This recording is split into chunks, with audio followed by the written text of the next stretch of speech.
बोलो जयकारा बोल मेरे श्री गुरु महाराज की जय। एल्यूमीनियम की स्लाइडिंग कपाट लगाकर इस स्थान को खुला होल नुमा बना दिया गया। पर्व पर यहाँ बड़ी बड़ी स्क्रीनें लगा दी जाती हैं, जिससे हजारों संगतें यहाँ बैठकर श्री दर्शन का लाभ प्राप्त करती हैं। श्री परमहंस अद्वैत मंदिर में प्रवेश करते ही गुरुमुखों के हृदय में अनूठी मस्ती छा जाती है। यहाँ प्रातःकाल प्रेमीजन श्री आरती पूजा का कार्यक्रम मिलकर करते हैं। श्री परमहंसों के दिव्य स्वरूप के दर्शन तथा श्रद्धा, निष्ठा व प्रेम विभोर होकर श्री आरती पूजा करना मानो ऐसा लगता है जैसे सचखंड ही यहाँ उतर कर आ गया हो। गुम्बद से मधुर सुरीली एवं रसमयी यशोगान की ध्वनि नवमंडल के वातावरण में गूंज उठती है। प्रातः काल उठते ही श्री परमहंसों के श्री दर्शन कर हृदय सारा दिन प्रफुल्लित रहता है तथा अपनी मस्ती व आनंद में लीन गुरुमुख प्रेमी आत्मिक आनंद में विभोर रहते हैं।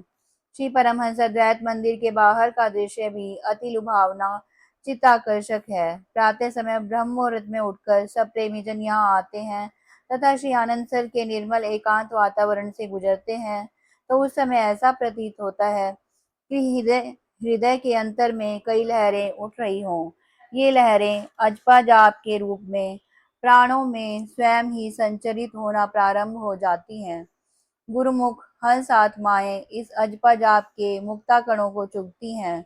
खगदल भी इस सुवासित पवन में गुरुमुखों के संगीत की लहरों में अपना स्वर मिलाकर राग अलापते हैं। नील गगन में गुंबज की शोभा ऐसे निखरी हुई प्रतीत होती है मानो तारिकाएं भी लड़ियों के रूप में यहाँ उपस्थित हों। गुंबज की शिखा भी रजत सम है, जो शरद पूर्णिमा में सफेद संगमर पर अपनी धवल किरणें बिखराकर ऐसे देदीप्यमान होती है जैसे हिम के पर्वतों पर चंद्रमा। इस प्रकार यह नव्य भव्य स्थान बनकर गुरुमुखों को हर्षाता है। श्री आनंदसर से ज्योतिर्मय उपासना स्थल का मार्ग आरंभ होते ही प्राणी स्वयं नतमस्तक हो जाता है। श्री परमहंस अद्वैत मंदिर श्री परमहंसों का संगम स्थल, अद्वितीय पूजनीय स्थल है।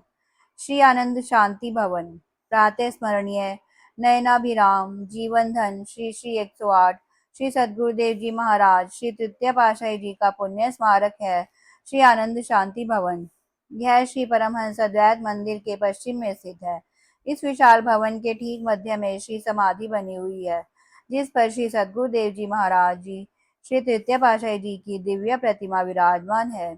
श्री आज्ञा अनुसार यहाँ पर साय समय सब गुरुमुख प्रेमी जन मिलकर नित्य प्रति आरती पूजा किया करते हैं। इस विशाल भवन में हजारों की संख्या में प्रेमी जन श्री दर्शन का लाभ उठाते हैं। प्रेम अवतार श्री तृतीय पातशाही जी महाराज की अलौकिक छटा, दिवाकर की तेजोमय प्रभा तथा प्रेम की दे दीप्यमान घटा प्रत्येक गुरुमुख प्रेमी के हृदय में प्रतिबिंबित होती है। ऐसा आकर्षण जो विलक्षण आत्मानंद से पूर्ण कर देता है। सुंदर सिंहासन की साज सज्जा मणिमाणिक तथा रत्नों की प्रभा को लज्जित कर रही है।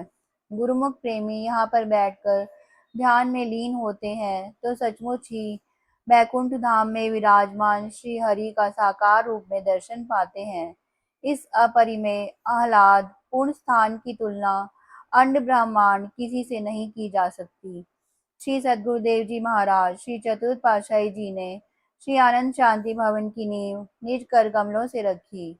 श्री सद्गुरुदेव जी ने श्री पंचम पातशाही जी साधु वेश में को बुलाकर फरमाया कि श्री तृतीय पातशाही जी महाराज के पावन स्मारक स्थल की रूपरेखा ऐसी बनवाओ कि जो सृष्टि के ऐतिहासिक स्थानों से अत्यधिक सुंदर भव्य तथा अद्वितीय छटा लिए हुए हो। इस पर नक्काशी एवं गुंबज का आकार श्री मंदिर जी की भव्यता को उजागर करने में सक्षम हो। इसके निर्माण में लगने वाली धनराशि के लिए तनिक भी चिंता करने की आवश्यकता नहीं। कुदरत की दैवीय शक्तियाँ, रिद्धियाँ सिद्धियाँ, नवनिधियाँ याचिका बन श्री चरणों में समर्पित होने के लिए तत्पर रहती हैं। इस कार्य की सेवा संभार हम आपको सौंपते हैं। आपने अपनी अन्य देव सेवाओं के साथ साथ दिन रात पूर्ण निष्ठा और लगन से इस सेवा में समय दिया। श्री तृतीय पातशाही जी के प्रेम में विभोर सभी श्री आनंदपुर वासी शरणागत स्थायी निवासी तथा बाहर से आए हुए सत्संगी जन एवं संगतें सब प्रातः एवं सायं समय सामूहिक विशेष सेवा में अत्यधिक समय देते। आपका श्री चरणों में अपरिमित प्रेम तथा अनन्य रूहानी संबंध था। नींव की खुदाई के समय आप सायं समय श्री आरती से पहले पहुंचकर चारों ओर चक्कर लगाते कि कहीं किसी स्थान पर अंदर बाहर आने जाने के लिए व्यवस्था में कमी तो नहीं। आप लिंटल के समय भी स्वयं वहां पर सम्मिलित होते। एक बार बरामदे की दीवार पर बीम डाला जा रहा था। सब गुरमुख नीचे से ऊपर तक मसाला चढ़ाने की सेवा में व्यस्त थे कि सबसे ऊपरी मचान का तख्ता मध्य में से टूट गया। उस पर चार गुरमुख खड़े थे। एकदम से खलबली मच गई कि 20-25 फुट से जो गुरमुख नीचे गिर जाएंगे उनको अत्यधिक चोट लग सकती है और हड्डी भी टूट सकती है। आप उस समय नीचे सेवा में व्यस्त थे। अचानक आपने ऊपर की ओर देखा और अपने कर कमल से बीम पर खड़े हुए भक्त महात्माओं को इशारा किया। आश्चर्य, महान आश्चर्य! बीम पर खड़े हुए महात्मा भक्त अत्यधिक घबराहट होने पर भी सुरक्षित रहे।